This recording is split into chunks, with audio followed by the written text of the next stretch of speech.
Welcome back to HM and Big E Review Things. Today we are looking at two kids movies that we have recently seen. I don't know if they're...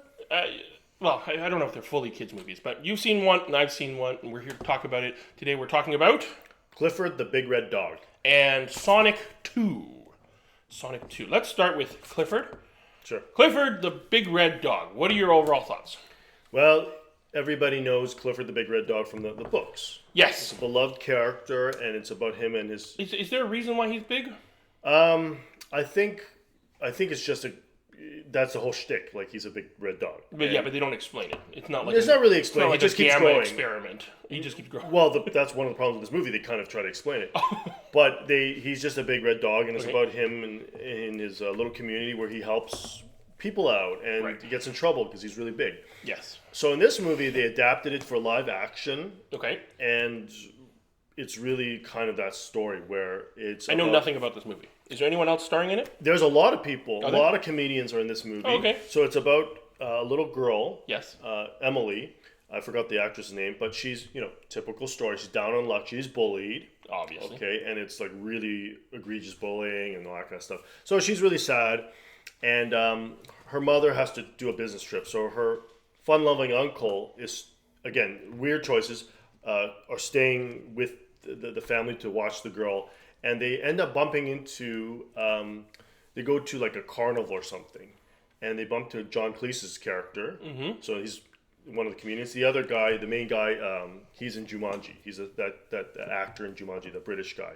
He's the uncle, and essentially, this John Cleese character, he has a lot of weird pets and animals, and she wants the red dog. The red dog. He's there because at that time he's a normal size. He's a little dog, little puppy. but he's red, so he's cute. Right? Yeah. And basically, the uncle's like, "No way, this is a terrible idea." Anyways, they go back home. They find out that red dog is in the backpack, and John Cleese's character is like, love will make him grow. So she's holding the dog like this, and she's thinking about her life. She's sad, and a tear drops onto his face, and then literally the next day, he's the size of a house. I see. And Love the movie's about makes the dog grow. The movie's about. You should try that.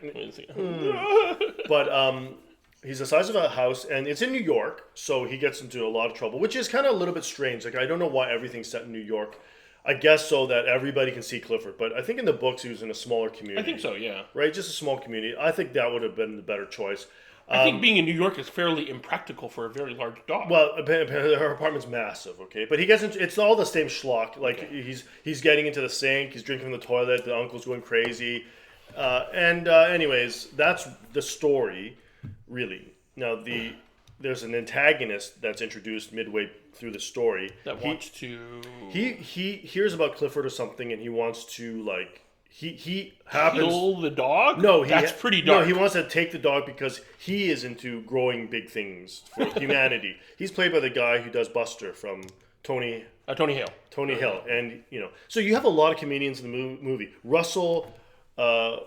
You're really bad with names. Russell Peters is in this movie. Okay. Yeah. Yes, I'm bad with names. Keenan, the guy from SNL, he's in this movie. Okay, Keenan Thompson. Thompson, he's in it. Everybody is in this movie trying to save this movie because they're trying to make all these jokes. But because it's kids' movies, none of these guys can do a lot of more like R-rated or adult jokes. So they're kind of hamming it up. Anyways, long story short, this guy's trying to capture Clifford, but goes on a little bit of a goose chase. And at the end, obviously, somehow Emily gets to keep the dog. That's the story. I'm getting the sense that you did not particularly enjoy this movie. I just felt it's gonna be, it's one of those movies where, kids will sit through it, your kids will laugh, have a good time. It's a kids movie, but I really think they could have taken it a different direction. They could have just made it a lot more simple. They didn't need the bad scientist trying to capture him. The dog itself did not look great. It looked very CGI, which is the main problem. That's really key. Yeah. No, it did not look great. Even when he was a puppy, I didn't know why they didn't just get a little puppy and then CGI color grade him. No, they got a fake dog, and he grows up to be a fake dog. And you could see these guys are acting in front of a green screen. So it is what it is. It's like gonna be a C. Ooh. Okay, I think so. The C is your overall grade. I want to add two additional things. Should families with children go see this movie? If Or it's just streaming. If it's streaming. So you think the kids would like it? Yeah, because Enough. they like anything. Okay. Like, they like anything. So, but would the parents enjoy it? Because there are movies that can take off both if you're boxes. not a critical parent like me, Okay. movie critic, you'll be like, it was Did your wife okay. watch it? No. With your kids? No. I told her not to watch Okay, this but movie. your kids watched it. But your kids are a little older. Did they like the movie? It was okay. It Okay, was so okay. they They like it because it's a dog. Yeah. No, yeah. who doesn't like a dog? I mean, the whole Right. premise is But he's not a cute dog.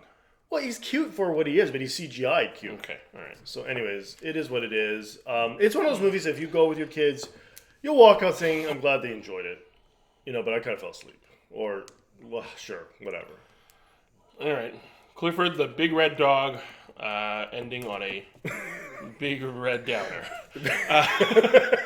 I knew that going in. I knew that I was going to say these things because I was like, "There's nothing really great about this movie."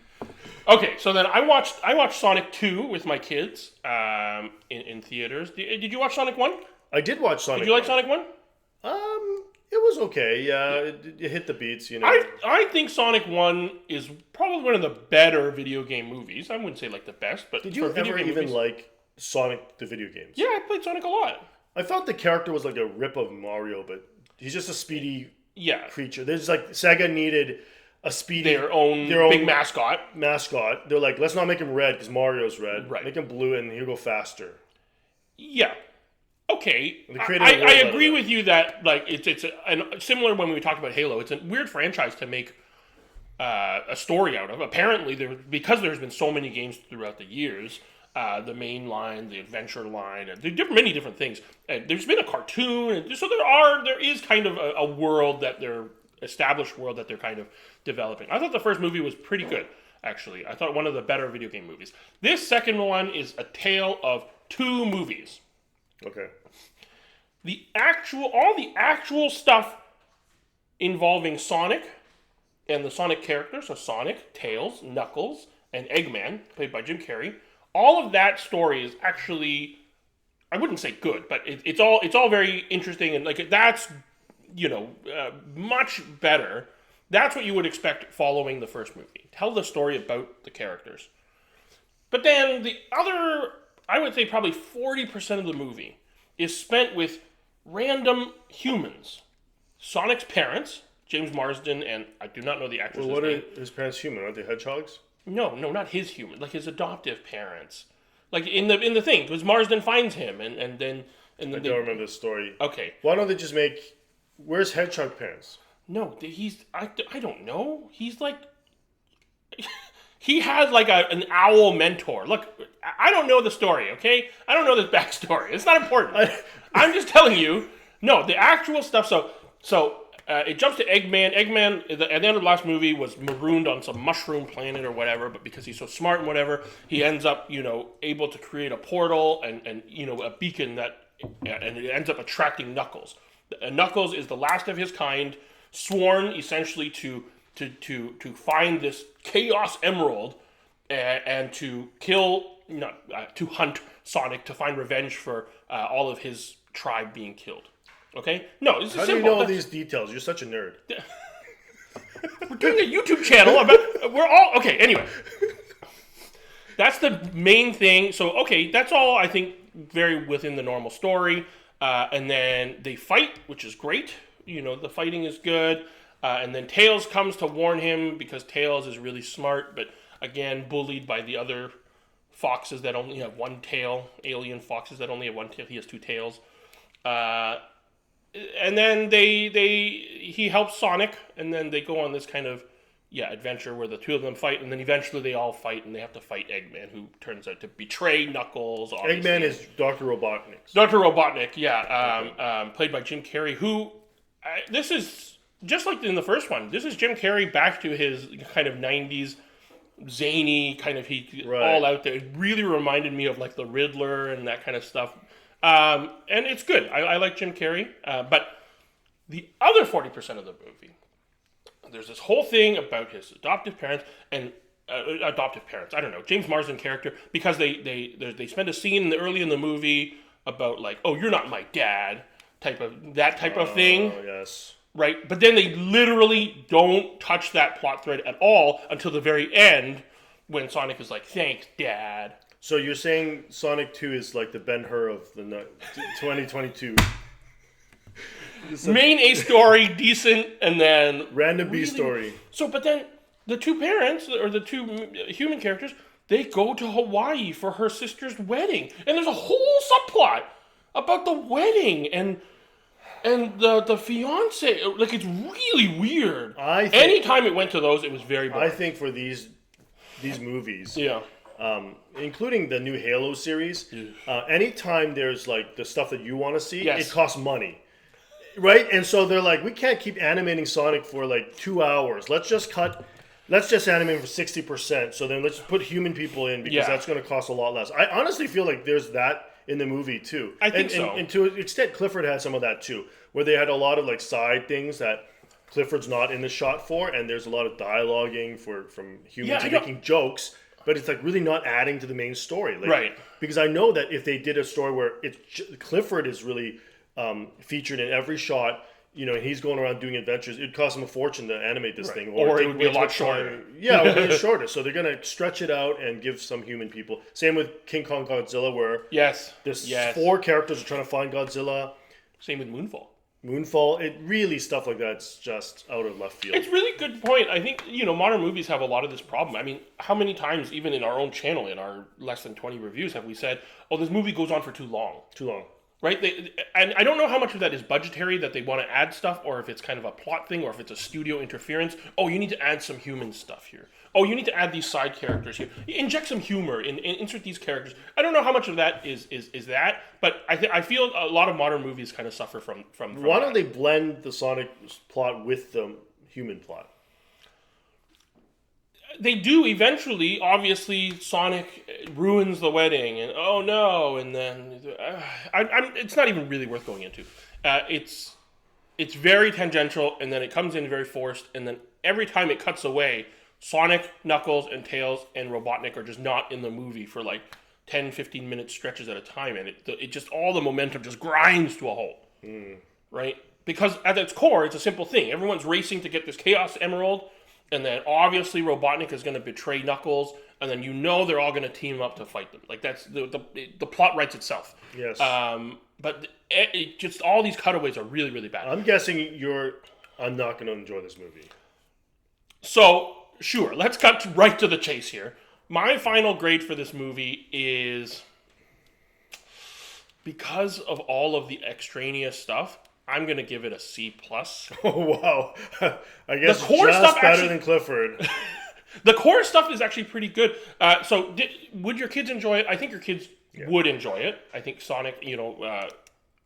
my son actually was the one that was like, oh, let's go watch Sonic, because he's hearing his classmates and schoolmates talk about it.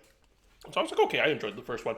And then even after that, I mean, when they came out of the movie, they were like, oh, I really enjoyed that. And I was like, really? Did you enjoy the human parts too? Oh, no, not really. They liked when Sonic was fighting Knuckles. And I was like, yeah, I really enjoyed some of that too. There's some visuals, you know, when Sonic is running over water, it's really cool. But any of the human stuff was really boring. So will parents enjoy it? Marginally. I think they'll enjoy it probably more than Clifford. I'm guessing, I honestly do think you'll enjoy this a bit more than Clifford. There's a lot of like contemporary jokes. He makes a joke about like, oh, there's like a feud, and he's like, oh, they've been feuding longer than Vin Diesel and The Rock have, and you know, and actually he makes a reference to Clifford because he calls Knuckles, you know, the big red rage machine or whatever. Yeah. So there's a lot of those jokes that kids obviously wouldn't get.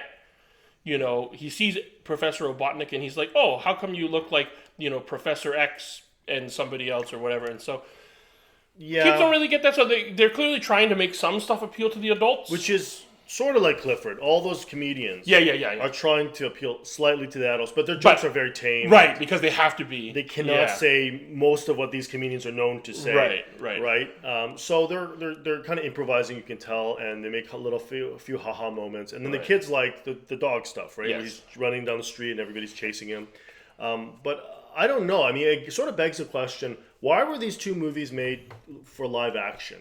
Like Clifford is drawn a certain way. Why don't they just make a cartoon movie? Well, I mean, if you're talking character design, obviously Sonic went through a very famous where the trailer was released and he looked terrifying. Not just terrible, he looked just really scary. Which is a good example of, or I don't know if it's a good example, but of them listening to the audience. You say that, and I agree with that, but I just happened to be talking to my brother-in-law about this, who is an animator, and he's like, there's no way that they can...